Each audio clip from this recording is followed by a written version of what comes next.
साथियों नमस्कार।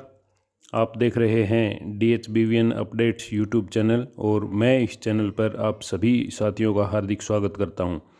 साथियों, हरियाणा गवर्नमेंट की तरफ से स्टेटमेंट जारी की गई है जो कि सोशल मीडिया पर काफ़ी वायरल हो रही है कि बिजली बिल से MMC यानी कि मिनिमम मंथली चार्जेस न्यूनतम मासिक शुल्क हटाया जाएगा।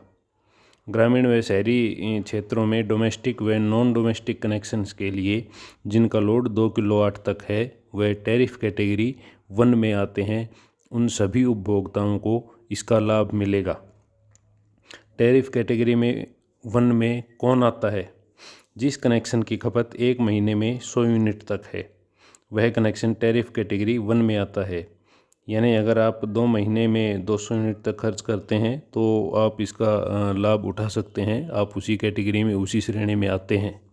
MMC वो होती है कि आप कितने जैसे कम से कम यूनिट खर्च करते हैं तो MMC का बिल तो आपका आएगा ही। MMC 1 किलोवाट की 1 महीने के लिए 115 रुपये फिक्स है, यानी कि 2 महीने में बिल आता है घरेलू। तो 1 किलोवाट लोड के लिए 2 महीने की MMC हुई 230 रुपये। आप चाहे 5 यूनिट जलाओ बिजली की, चाहे 10 यूनिट जलाओ, आपको 230 रुपये तो देने ही पड़ेंगे। ये MMC होती है। अब बात करते हैं कि गवर्नमेंट की तरफ से क्या डिसीज़न लिया गया है और क्या ये निर्णय लिया गया है, इसमें किसको बेनिफिट होगा और क्या बेनिफिट होगा, समझते हैं इस चीज़ को। अगर गवर्नमेंट इस फैसले को लागू करती है तो उपभोक्ता को सिर्फ खपत की गई बिजली यूनिट का चार्ज ही देना होगा। उदाहरण के लिए अगर 1 किलोवाट लोड वाला उपभोक्ता 1 महीने में 30 यूनिट खर्च करता था, जिसका लोड बिल्कुल ही कम है, यानी कि 2 महीने में 60 यूनिट खर्च हुई उसकी, लेकिन उसको फिर भी MMC के तौर पर 230 रुपये तो कम से कम देने ही होते थे, क्योंकि पर मंथ 50 यूनिट तक का चार्ज 2 रुपये प्रति यूनिट है।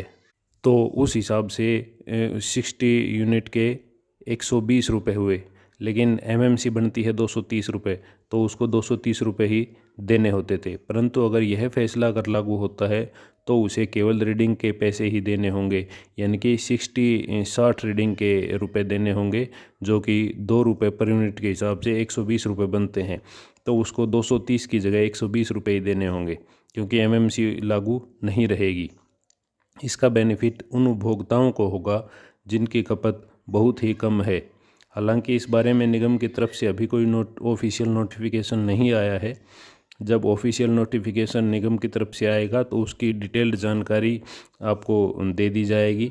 अभी इस बारे में इतनी ही जानकारी उपलब्ध है जो मीडिया प्लेटफॉर्म्स पर है। बाकी कंप्लीट डिटेल तो निगम की तरफ से ऑफिशियल अनाउंसमेंट होने के बाद ही पता चलेगा कि क्या स्कीम है और क्या बेनिफिट हैं इसके। तो इसी प्रकार के महत्वपूर्ण अपडेट्स समय समय पर प्राप्त करते रहने के लिए हमारे चैनल DHBVN अपडेट्स को सब्सक्राइब करें। तो साथियों, ये थी आज की जानकारी आप सभी के लिए। और साथ ही हमें यह भी बताएं कि आपको हमारी वीडियो कैसी लगी, कमेंट में करें बताएं। और अगर वीडियो अच्छी लगी हो तो लाइक व शेयर ज़रूर करें, ताकि हम ऐसे ही दुगनी मोटिवेशन के साथ आपके साथ ऐसी जानकारी शेयर करते रहें। साथियों, यह वीडियो केवल आपकी जानकारी मात्र के लिए है। कोई भी स्टेप लेने से पहले संबंधित विभाग में संबंधित डीलिंग हैंड से संपर्क करके अपने तसल्ली कर लें, उसके बाद ही कोई डिसीजन लें। इस वीडियो में अंत तक हमारे साथ बने रहने के लिए आपका बहुत बहुत धन्यवाद। जल्द ही आपसे मुलाकात होगी एक नए विषय पर, एक नई अपडेट के साथ।